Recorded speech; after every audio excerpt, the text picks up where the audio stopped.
മറ്റൊരു വാർത്ത നോക്കിയാൽ എറണാകുളം അങ്കമാലി അതിരൂപത കത്തീഡ്രൽ ബസിലിക്കയിലെ വിമത വിഭാഗം വികാരി ഫാദർ വർഗീസ് മണവാളനെ പുറത്താക്കാൻ ഉത്തരവ്. സീറോ മലബാർ സഭയുടെ സ്പെഷ്യൽ ട്രൈബ്യൂണലാണ് ഉത്തരവിട്ടത്. ഉടൻ നടപ്പാക്കി ജൂൺ 20 ട്രൈബ്യൂണലിൽ റിപ്പോർട്ട് സമർപ്പിക്കണം. മേജർ ആർച്ച് ബിഷപ്പിനോടും മേജർ ആർച്ച് ബിഷപ്പിന്റെ വികാരിക്കുമാണ് ട്രൈബ്യൂണൽ നിർദ്ദേശം.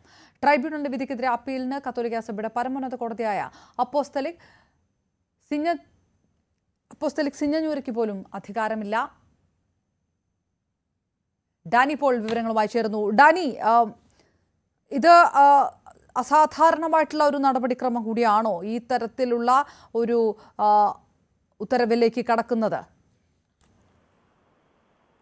ഇത് സഭയുടെ കോടതി ചട്ടങ്ങളുടെ ഒരു ഭാഗമായിട്ടാണ് ഇപ്പോൾ ഇത് വന്നിരിക്കുന്നത്. സാധാരണഗതിയിൽ ഈ രീതിയിലേക്ക് കാര്യങ്ങൾ പോകാത്തതാണ്. പക്ഷെ നമുക്കറിയാം, എറണാകുളം സിറോ മലബാർ സഭയിൽ എറണാകുളം അങ്കമാലി അതിരൂപതയിൽ കഴിഞ്ഞ കുറേയധികം നാളുകളായി നിലനിൽക്കുന്ന വിഷയങ്ങളുണ്ട്.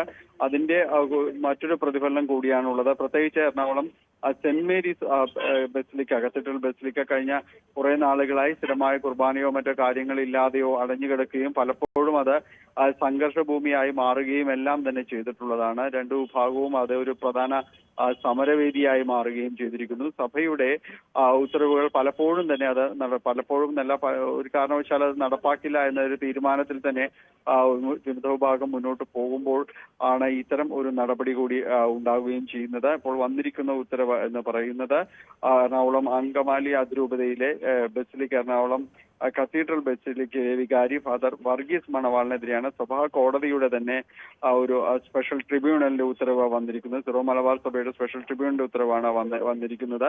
ഉടൻ ഇത് നടപ്പാക്കണം എന്ന നിർദ്ദേശമാണ് ഉള്ളത്. ജൂൺ 20 തന്നെ ഇത് നടപ്പാക്കിക്കൊണ്ട് ട്രിബ്യൂണൽ റിപ്പോർട്ട് സമർപ്പിക്കാനാണ് ഇപ്പോൾ മേജർ ആർച്ച് ബിഷപ്പിനോട് റാഫേൽ തട്ടിനോടും അതോടൊപ്പം തന്നെ ആർച്ച് ബിഷപ്പിന്റെ വികാരിയോടും ഇത് സംബന്ധിയായ നിർദ്ദേശം നൽകിയിരിക്കുന്നത്. ഇത് പരമോന്നത കോടതിയിലേക്ക് പോലും, സഭയുടെ പരമോന്നത കോടതിയിലേക്ക് പോലും ഇതിന് അപ്പീലിന് സാധ്യതയില്ല എന്നതാണ് ഇതിന്റെ ഏറ്റവും സുപ്രധാനമായ ഒരു കാര്യവുമായിട്ട് വന്നിരിക്കുന്നത്. കഴിഞ്ഞ കുറെ അധികം നാളുകളായി സിറോ മലബാർ സഭയിൽ ഉണ്ടായിരിക്കുന്ന വിഷയങ്ങൾ ഇപ്പോൾ അത് ഒന്നുകൂടി ഈ വിഷയങ്ങളിലേക്ക് വന്നിരിക്കുകയാണ്. കഴിഞ്ഞ വൈദികരടക്കം വൈദികരടക്കമുള്ള ആളുകളും സഭയുടെ മറ്റ് വിശ്വാസ സമൂഹവും എല്ലാം തന്നെ ഇവിടെ പ്രതിഷേധവും കാര്യങ്ങളുമായി ഇരുവിഭാഗവും തമ്മിൽ ഓർക്കുന്ന രീതിയിലേക്ക് കാര്യങ്ങൾ എത്തിയിരിക്കുന്നു. അത് ഇനി ഈ ഉത്തരവിന്റെ അടിസ്ഥാനത്തിൽ ഇനി മറ്റൊരു സമരമുഖത്തിന് കൂടി തുറക്കുകയാണോ എന്നത് വരും ദിവസങ്ങളിൽ അറിയാൻ സാധിക്കും.